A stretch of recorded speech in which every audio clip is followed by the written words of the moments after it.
The current armed conflict began in June 2011.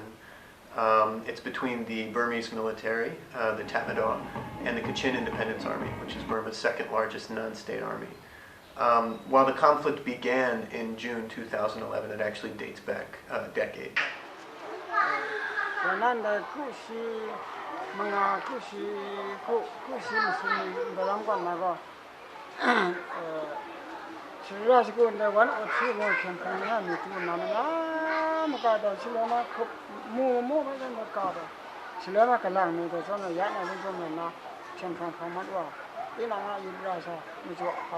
The two forces were operating under a ceasefire agreement for approximately 17 years, during which time there were no significant hostilities between the KIA and the Burmese army. Well, you cannot say it's a very good period, but we can say that no fighting, but people are still no justice and peace. During the ceasefire period, we saw an upsurge in the exploitation of natural resources throughout the entire state. The Burmese government right now they do not have concert and share the revenue or natural resources. That's why they want to example for creation the conflict between ethnic state and the Burmese central government. The real feeling of the local community is that, oh, we have a lot of gold and the jade and everything, but we are so poor, when we look, there is no drinking water at all, polluted, water river and also polluted, and also the local community are so poor.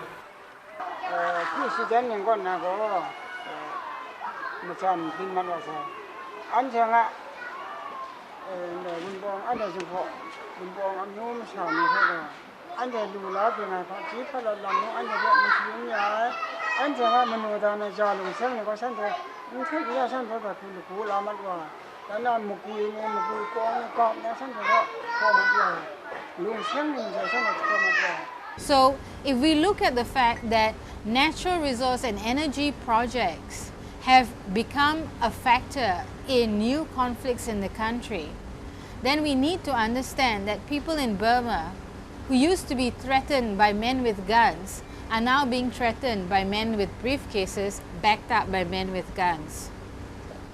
I mean that the conflict is just, caused by only the business. There is there are many root causes, but that trade gas or any investment project are also one of the main causes of that the conflict.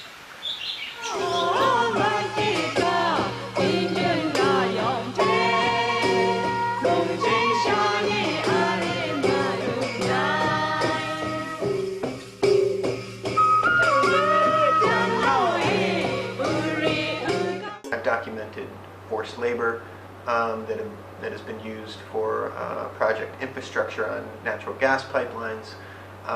There's been a serious problem with land confiscation and forced displacement to facilitate the construction of large-scale development projects, including hydropower dams, mineral mines, and other projects. In the past 2 years, since the war broke out in June 2011, we have seen mass murders of civilians, bombing of civilian targets such as schools and hospitals, gang rape and sexual assault of women by the military, and enforced disappearances, abductions that have taken place in full view of other witnesses and for which the authorities continue to deny any liability or any responsibility.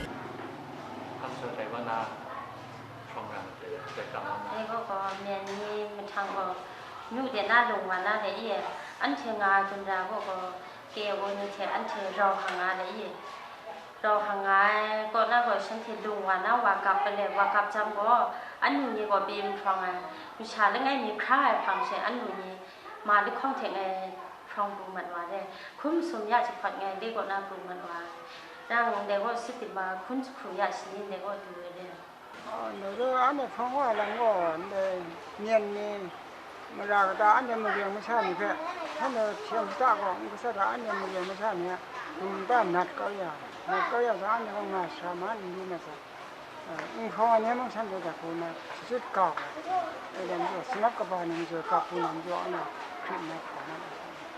Serious international crimes have continued to take place in the past 3 years, despite the so-called opening of reforms in the country.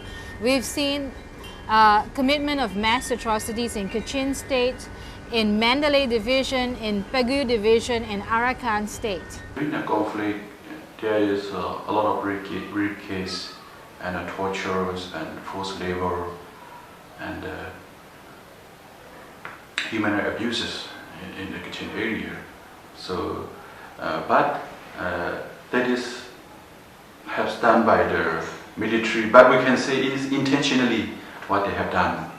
So that is what we see. And also the religious persecution, they destroy the churches, and also the targeting to the civilian. Where there is the military Burmese army, there is rape cases, so they are not safe anywhere where there is an army. We have documented cases of rape committed by Burmese soldiers, in some cases gang rape. Many of these crimes are committed with impunity. There has been very limited accountability for sexual violence within the military. And the accountability that has occurred has been inadequate. There have been cases where Kachin people, and in fact in other cases of serious international crimes, where other people in Burma have tried to take their cases to local courts in order to get remedy, to extract remedy, or to ensure that people abducted or subject to enforced disappearances were surfaced. And in the case of Somla Roja, who was abducted by military troops in full view of her family, and whose family members continued to petition the courts to try and get the case investigated, they were flatly turned down. In fact, the courts favored the accused, the military, and refused to hear testimony from the family, from the petitioners, from the people who had put forward that case. This is consistent. This is consistent with the general pattern that over the years that the judicial system in Burma is not impartial nor independent. It all boils down to the constitution, which legitimizes and perpetuates a situation of impunity. Nobody tried to solve how to sue. To the court, sue to the court. Because it's useless. Because we already been tried one case, 2 cases already. It doesn't accept by the court. Well, the impunity in Burma is by law. So by law, the military cannot be held accountable for past abuses that have occurred over many years, many decades. And this is a very serious obstacle to genuine reform in the country.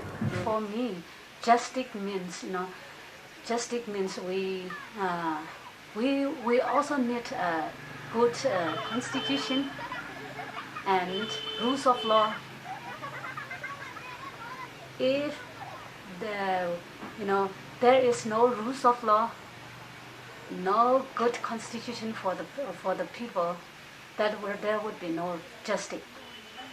Because at the trial, we people didn't get any equality at the front of the trial. For lasting peace to occur in this part of the country, the first and foremost, the abuses need to stop. So I think there needs to be a change, fundamental change in the behavior of the Burmese military in the ethnic areas. And until that happens, a lasting peace will be impossible.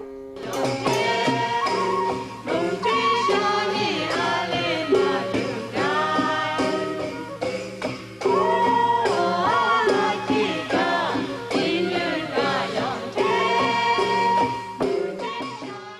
try to make Burmese way to federalism now. Very dangerous. So we need to clear the real federal system rather than Burmese way to federalism.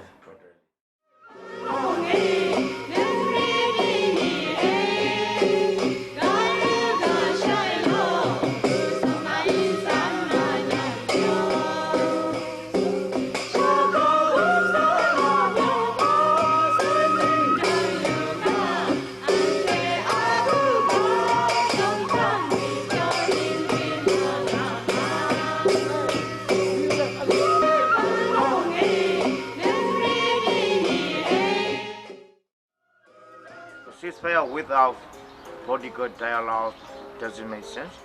Otherwise, ceasefire is not sustainable without move forward to the political dialogue.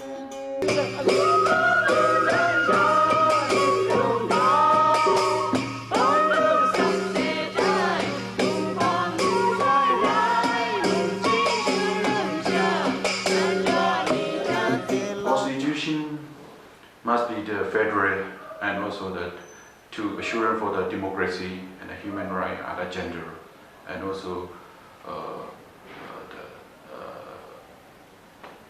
division of power, like a natural resources management, or that is a division of the power.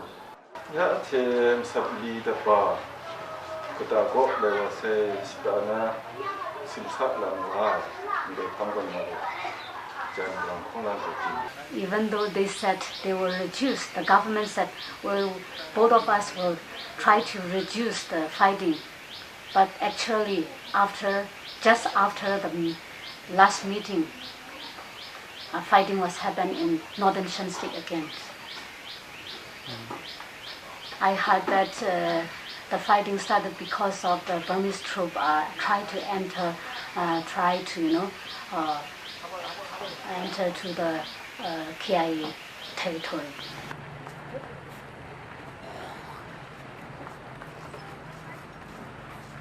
Women's participation and civil society's participation would be important. It is important for the, for the change, for transformation.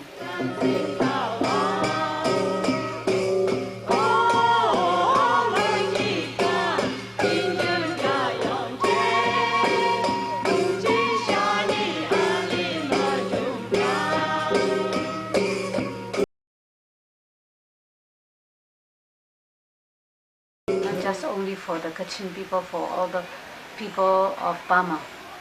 So I would like to say ask the international community. I would like to say when you try to work involved with our government, try to think the people's need, the people's suffering also. Do no harm. Do no harm to the people.